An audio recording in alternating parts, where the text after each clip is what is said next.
네, 어제 여야가 본회의에서 656조 6천억 원 규모의 2024년 예산안에 합의해서 처리했습니다.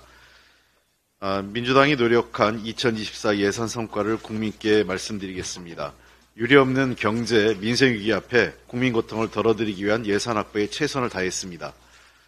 이에 2조 원 증액하는 한편 불효불급하고 부실 설계된 예산 4조 2천억 원을 감액했습니다.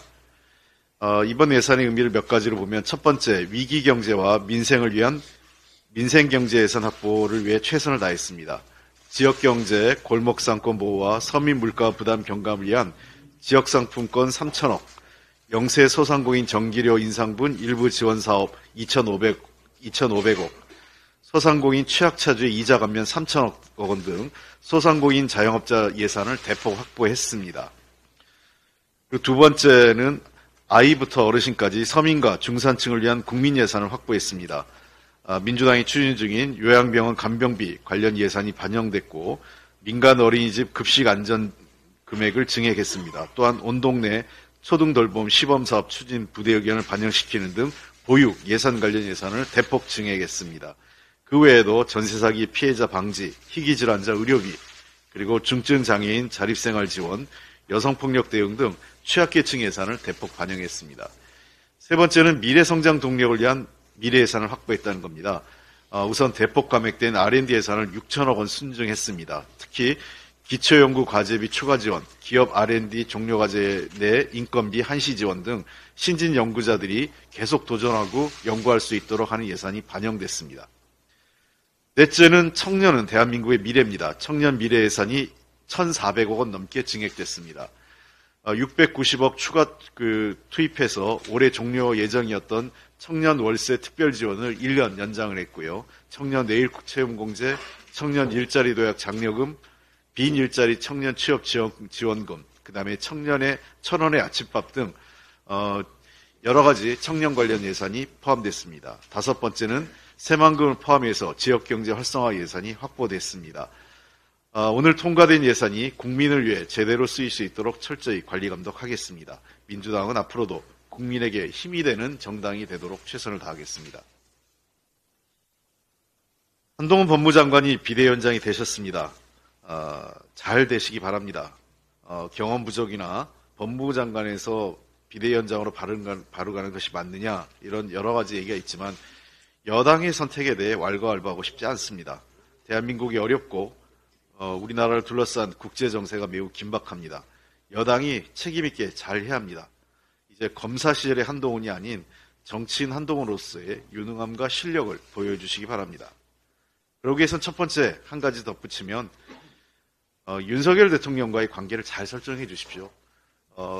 지난 여당 대표들의 실패, 그리고 여당의 국민으로부터의 외면의 핵심은 그저 대통령 뜻을 거스르지 않은 여당 대표, 여당이었던 것이 문제입니다. 혁신의 대상은 대통령과 대통령실인데 당이 도리어 더 큰 혁신을 당하고 책임을 지는 모습이었다는 것입니다. 한동훈 비대위원장은 윤석열 대통령에 대해서 과감하게 할 소리 해 주십시오. 특검도 받자. 대통령실과 둘러싼 각종 비리 의혹 이번 기회에 털어내고 당당한 대통령과 대통령실이 되면 좋겠다라는 걸 해서 지금 쌍특검은 물론이고 해병대원 특검, 국정조사, 양평고속도로 국정조사 받는 것이 바로 그것이 혁신이고 한동훈 비대위원장이 해야 될 일입니다. 김건희 특검법에 대해서 한동훈 장관이 악법이라고 얘기한 것은 매우 잘못됐습니다. 사실관계도 틀렸고 비대위원장은 모르겠는데 그 말씀할 당시 법무장관이었습니다. 법무장관의 중립성을 훼손하는 발언입니다.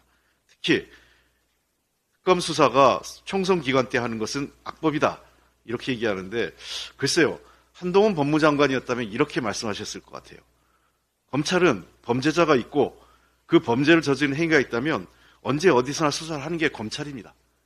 그리고 그렇게 하는 게 국민의 상식에 부합하고 공정한 거 아니겠습니까? 이게 한동훈 장관의 답변일 것 같습니다. 한동훈 비대위원장은 한동훈 장관의 이러한 답변에 어떻게 답하실 건지 궁금합니다. 아울러서 한 가지만 덧붙이면 이제 한동훈 법무장관을 비롯한 핵심적인 정치검찰이 사실상 검찰을 떠난 계기가 됐습니다. 이제 검찰은 국민의 검찰로 돌아와야 됩니다. 이원석 검찰총장이 자신의 역량을 발휘해야 할 때입니다. 검찰의 정치적 중립, 공정하고 인권에 바탕한 수사를 정착하는 계기가 돼야 됩니다. 특히 특정 인맥 중심의 인사특혜 이제 해체하고 인사 형평성도 맞춰야 됩니다. 그것이 이원석 검찰총장의 과제입니다. 국가와 국민을 위해서 최선을 다하는 다수의 검사들이 검찰 조직에 자부심을 느낄 수 있도록 국민의 검찰로 돌아오는 것이 이원석 검찰총장의 몫입니다. 본인의 명예, 검찰의 명예를 살릴 수 있는 계기가 한동훈 법무장관의 퇴진을 통해서 만들어지길 기대해 보겠습니다. 이상입니다.